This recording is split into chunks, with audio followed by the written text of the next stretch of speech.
அன்பார்ந்த மகர ராசி நேர்களே, மகர ராசி என்றாலே ஒரு புனிதமான ஒரு சக்தி வாய்ந்த ஒரு ராசி தான் மகர ராசி. இந்த மகர ராசியில் பிறந்தவர்கள் அனைவருமே கொண்டாடப்பட வேண்டியவர்கள். இந்த மகர ராசி என்பது மிகவும் சக்தி வாய்ந்த ஒரு ராசி. நம்ம ராசிகளிலேயே இருக்கக்கூடிய ராசிகளிலே மிகவும் ஒரு சக்தி வாய்ந்த ஒரு ராசி எது அப்படின்னு பார்த்தா மகர ராசி தான். இந்த மகர ராசியை ஏன் நான் முக்கியத்துவம் கொடுத்து சொல்றேன் அப்படின்னா, மகர ராசி அதாச்சு ஒவ்வொரு ராசிக்கும் ஒவ்வொரு அதிபதிகள் இருக்கும். ஒவ்வொரு ராசிக்கும் ஒவ்வொரு அதிபதிகள் உண்டு. ஒவ்வொரு அதிபதிகள் அப்படின்னா ஒவ்வொரு ராசிக்கும் தலைவர்கள் அதிபதி அப்படிங்கிறதுக்கு ஒவ்வொரு சூரியன், சுக்கிரன் அப்படின்ட்டு ஒவ்வொன்றும் உண்டு. ஆனால் நமது மகர ராசிக்கு மாத்திரம் நமது அதிபதியே என்னது அப்படின்னு பார்த்தோம்னா சனி பகவான். சனி பகவான் தான் மகர ராசியினுடைய அதிபதி, தலைவர். அப்போ சனி பகவானுக்கு சொந்தமான ராசி மகரம். அவருடைய சொந்த ராசி மகரம் என்பதால் சனியின் பார்வை எப்பவும் மகர ராசிக்கு இருந்துகிட்டே இருக்கும். அதாச்சு என்ன சொல்ல வரேன் அப்படின்னா, இப்போ 7.5 சனி மகர ராசிக்கு இப்பதான் முடிஞ்சு இப்பதான் கொஞ்சம் நிம்மதியான ஒரு சூழ்நிலைக்கு கொஞ்சம் கொஞ்சமா வர ஆரம்பிச்சிருக்காங்க. ஸோ மகர ராசி மீண்டு வந்த பாதைகள், அந்த 7.5 நாட்டு சனியில மீண்டு வந்த பாதைகள் ரொம்ப ஒரு கடினமான ஒரு பாதைகள் அப்படின்னு நம்ம சொல்லலாம். ஆனா மற்ற ராசிக்கு இந்த 7.5 சனி பிடிச்ச அளவுக்கு மகர ராசிக்கு எஃபெக்ட் ரொம்ப கொடுத்திருக்காது. காரணம் என்னன்னா, சொந்த ராசி சனி பகவானுக்கு மகரம், அவருடைய அதிபதி மகரம். அதாச்சு இப்படி சொந்த ராசியா இருக்கிறதுனால அதிகமான ஒரு எஃபெக்ட் மகர ராசிக்கு 7.5 அந்த சனியில கொடுத்துருக்க மாட்டாரு சனி பகவான். கொஞ்சம் பிரச்சனைகள் நடந்திருக்கும். ஆனா அந்த பிரச்சனைகள் பெரிய அளவுல பாதிப்பை ஏற்படுத்தியிருக்காது. இந்த 7.5 நாட்டு சனியில கடந்து வந்த பாதைகள் மகர ராசிக்கு எப்படி இருக்கும் அப்படின்னா, சில பேர்த்துக்கு சின்ன சின்ன பிரச்சனைகள், உடல் ரீதியா, பண ரீதியா, மன கஷ்டம் அப்படின்னு சின்ன சின்ன பிரச்சனைகள் வந்து போயிருக்கும். சில பேர் நல்ல விஷயங்களும் இந்த 7.5 நாட்டு சனியில வீடு கட்டியிருப்பீங்க, கல்யாணம் முடிச்சிருப்பீங்க, இப்படி உள்ள விஷயங்களும் நடந்திருக்கும். ஆனா ஒரு பெரிய அளவு தாக்கத்தை ஏற்படுத்தாம ஒரு நார்மலான ஒரு தாக்கத்திலேயே இந்த 7.5 நாட்டு சனி உங்களுக்கு கடந்து போயிருக்கும். அது சொந்த ராசி அப்படிங்கிறதுனால, சனி பகவானுக்கு சொந்த ராசி அப்படிங்கிறதுனால ரொம்ப தன் பிள்ளைய பாதிக்க கூடாது அப்படிங்கிறதாண்டி ஓரளவு மீடியமா தாக்கத்தை உண்டாக்கிட்டு அந்த 7.5 நாட்டு சனியை கழிஞ்சிட்டு இப்போ உங்களுக்கு இந்த மே மாசத்துல குரு பகவான் ராசிக்கு சஞ்சாரம் செய்கிறார். இதை பார்த்தீங்க அப்படின்னா, இது வரைக்கும் நீங்க அதாச்சும் மகர ராசி 7.5 நாட்டு சனி போயிருந்தால் கூட அவங்க வாழ்க்கை ஃபுல்லாமே ஒரு கஷ்டம், நஷ்டம், கவலை இப்படின்னு தான் வாழ்க்கை ஃபுல்லாமே கடந்து வந்துகிட்டே இருப்பாங்க. மகர ராசி எல்லாத்துக்குமே தெரியும். அது திறமை அதிகமா இருக்கக்கூடியவங்களும் மகர ராசிக்காரங்கள் தான். மன கஷ்டம் அதிகமா இருக்கக்கூடியவங்களும் மகர ராசிக்காரங்க தான். சொல்ல முடியாம பல கஷ்டங்கள், யார்கிட்ட என்னத்தை சொல்ல அப்படிங்கிற ஒரு கஷ்டத்தெல்லாம் மனசுக்குள்ள வச்சு புதைச்சி வச்சிருக்கவங்க மகர ராசிக்காரங்க. ஆனா மகர ராசிக்காரங்க ஒரு விஷயத்த எடுத்தாங்க அப்படின்னா அதை முடிக்காம விட மாட்டாங்க. அதுல சாதனை பிடிக்கணும் அப்படின்ட்டு நினைக்கக்கூடியவங்க மகர ராசி. அமைதியாவே இருப்பாங்க, யாரும் பார்த்தவங்களை கணிக்கவே முடியாது. மகர ராசி குணாதிசயங்கள் என்ன அப்படின்னாலே, மகர ராசிக்காரங்களை பார்த்தீங்கன்னா ரொம்ப அமைதியா சாதுவா இருக்க மாதிரியே இருப்பாங்க. ஆனா அவங்ககிட்ட பல டேலண்ட் ஒளிஞ்சுக்கிறவும் அவங்க அதை நேரடியா காட்டிக்கிற மாட்டாங்க. அதை எப்போ காட்டுவாங்க அப்படின்னா, அந்த சந்தர்ப்ப சூழ்நிலை அவங்களுக்கு நேரடியாக அமையும் போது மட்டும்தான் அந்த அவங்ககிட்ட இருக்கக்கூடிய அந்த டேலண்ட்டை வெளிக்காட்டுவாங்க.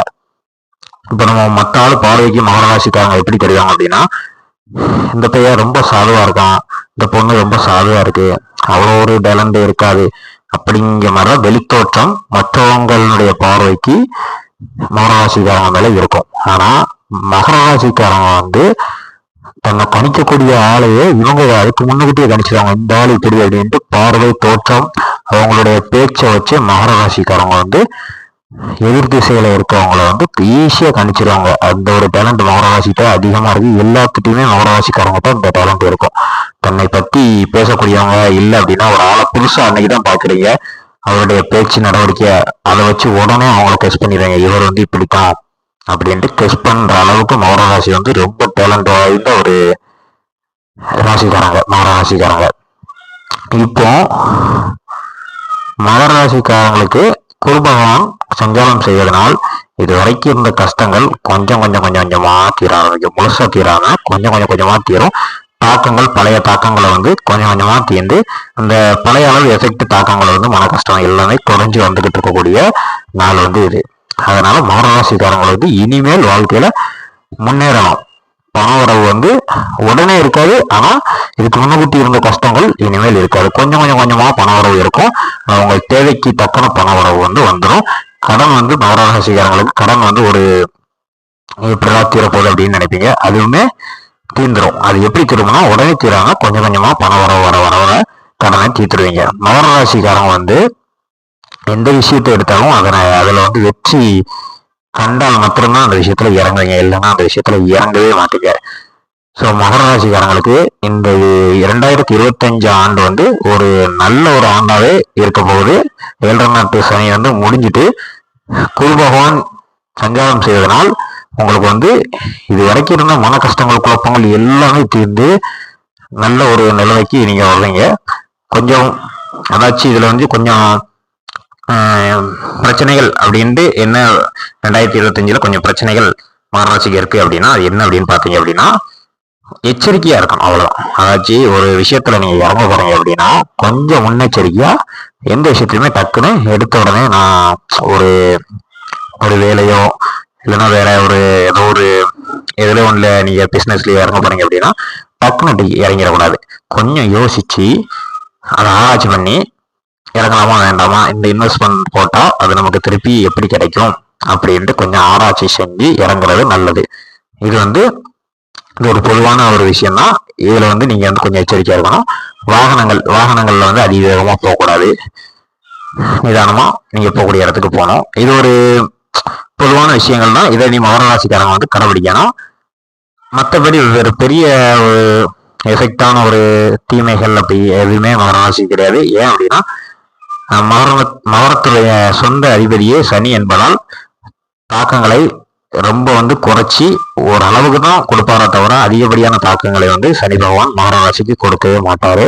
அதே சனி பகவான் மற்ற ராசிக்கு பிடிச்சா அவங்க பண்ணாத பாடு வருவாங்க. அது தெரியும். 7.5 சனியா 7.5 அவன் சொல்றத பார்த்துருக்கோம். படாத பாடு வருவாங்க.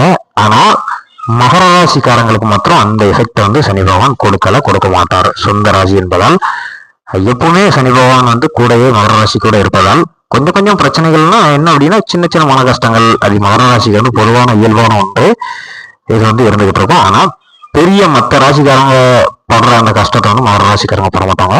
இந்த ஆண்டுல வந்து உங்களுக்கு பண வரவு நல்லா இருக்கும், கடன் பிரச்சனை தீரும், திருமணம் ஆகாதவங்களுக்கு வந்து திருமணம் ஆகும், பிள்ளை இல்லாதவங்களுக்கு பிள்ளை வரம் கிடைக்க வாய்ப்பு அதிகமாக இருக்கிறது, வெளிநாடு செல்வதற்கு வாய்ப்பு இருக்கிறது. எல்லா விஷயத்திலுமே இந்த 2025 ஆண்டு மகர ராசிக்கு ஒரு செழிப்பான ஆண்டு. எந்த வகையிலுமே நீங்க வந்து குறைஞ்சவங்க கிடையாது மகர ராசிக்காரங்க. அதனால இந்த ஆண்டு வந்து நீங்க சந்தோஷமா கழிக்கலாம். இறைவனுடைய அருளால சனி பகவானுக்கு உங்களால முடிஞ்ச நாளும் தீபம் போட்டு வழிபடுங்க. ரொம்ப நல்லதே நடக்கும். நன்றி, வணக்கம்.